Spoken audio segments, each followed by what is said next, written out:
From the moment I was born, I was fed propaganda.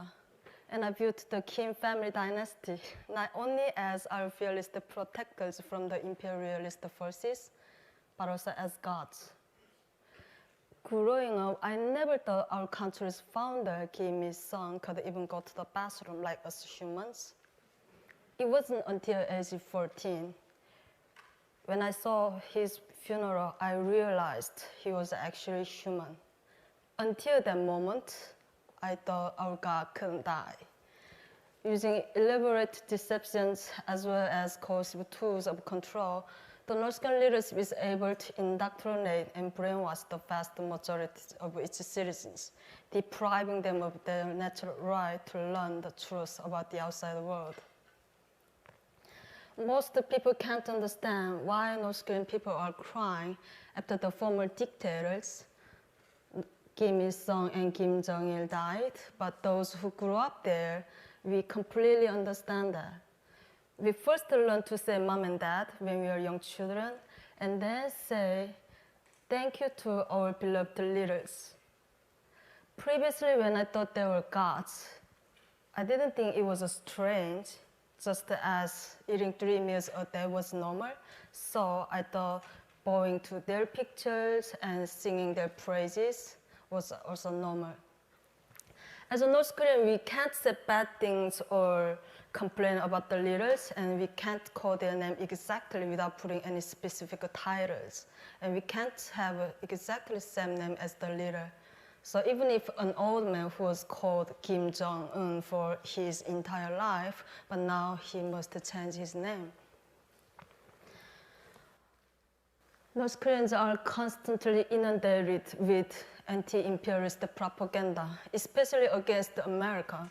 From the kindergarten, we learned that the Americans are our primary enemies who killed many innocent North Koreans during the Korean War.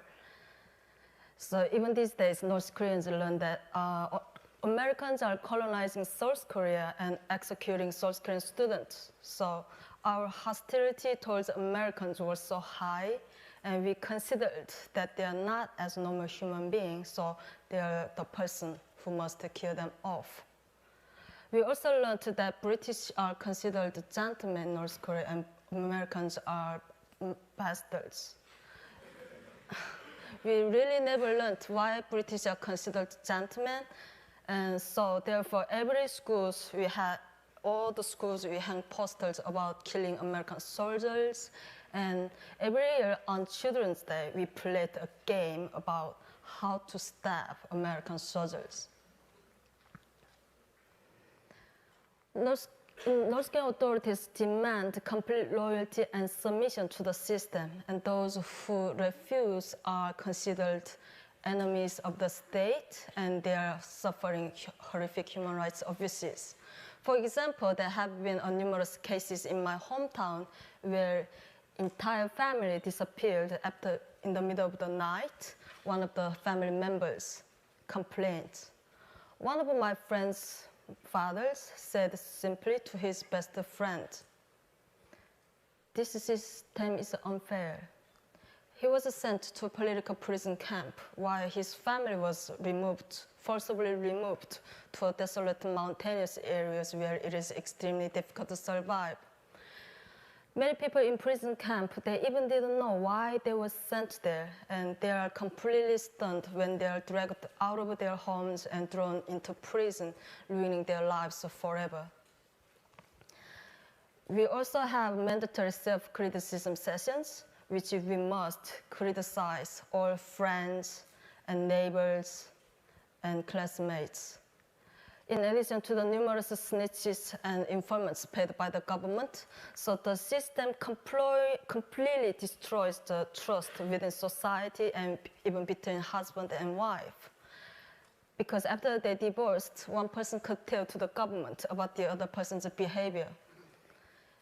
Many of you may compare this situation to the Stasi in East Germany, where a wife found out that after Germany's unification, her own husband was spying on her the entire time.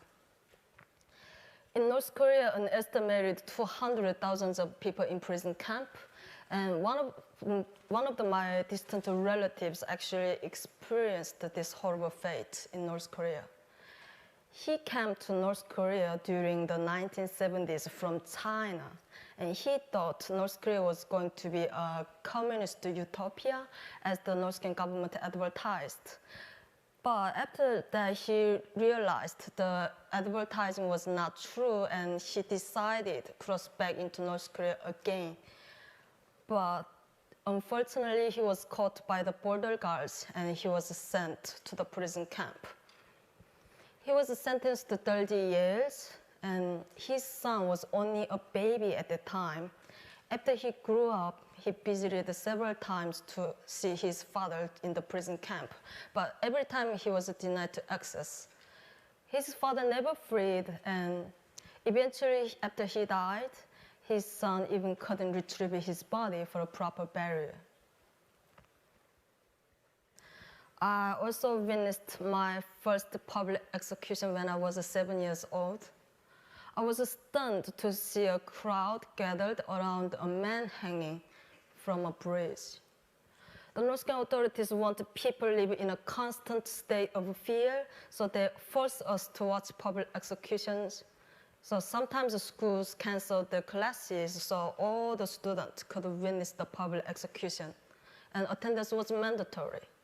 Sometimes people were even executed for very minor offenses, such as a man who stole 1 kilogram of grain from the farm to feed his starving family.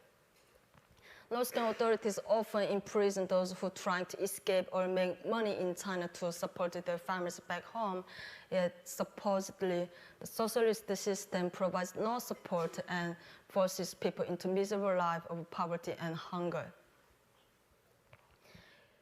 Even though the people who saw the public execution were usually terrified, we accepted the public execution as part of our life automatically, since we didn't know anything about the concept of human rights. So the executions were a constant reminder that I shouldn't do anything to disobey to our government. Ultimately, the biggest killer in North Korea is starvation, which has killed more than a million North Korean people. By mid-1990s, I started to notice that people around me were suffering. One day in 1995, I went to my friend's home during the lunch time after the school, but their family didn't prepare anything for the lunch, so I complained to my friend that whenever she came to my home, my family fed her meals, even snacks, so I thought their family was very stingy. She reluctantly took me her family's kitchen and showed me a pot that had barely anything inside of it. I was stunned, and still I don't know what was the inside exactly, but I was kept thinking at the time myself, this isn't food for human. Why don't they have a normal food? But a few months later, I discovered the answer when I read a letter from a woman about her whole family was dying because they didn't have any food for weeks. They had no energy and no hope, so the 5 family members were lying on the floor together and waiting to die.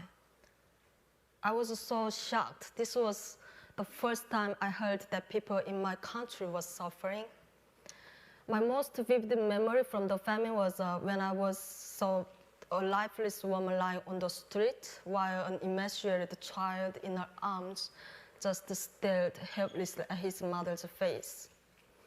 I was so sad, and I replaced some money in the child's lap, but I knew it wouldn't last. At that time, when I saw so many people dying and begging on the street, I began to doubt that my country's propaganda that North Korea is the best in the world. We were always taught that the capitalism was a sickness that would cause societal decay, but I didn't see how communism could be better when people are dying and begging in the street. Even our teachers had stopped teaching so they could earn a little money from the market. Still, at the time, I didn't know that we were suffering due to our government's failed system. And I believed that regime's propaganda that we are only suffering because of American sanctions. And I praised our leaders to protecting us and doing their best for us. Fortunately, information from beyond the regime's control would soon help open my mind. Since I lived right next to the Chinese border, and amazingly, our television could pick up a few Chinese TV channels, and as I watched secretly, I became overwhelmed with curiosity and full of dreams about the outside world. Although even watching TV was a problem because of constant power shortages. At night, surrounded by darkness and poverty and starvation, I often gazed across the river at China's brilliant streetlights and neon signs, and I gradually realized that my country is not the best in the world. I had been lied to all my life. After this revelation, I was determined to leave North Korea to find out the truth about the outside world.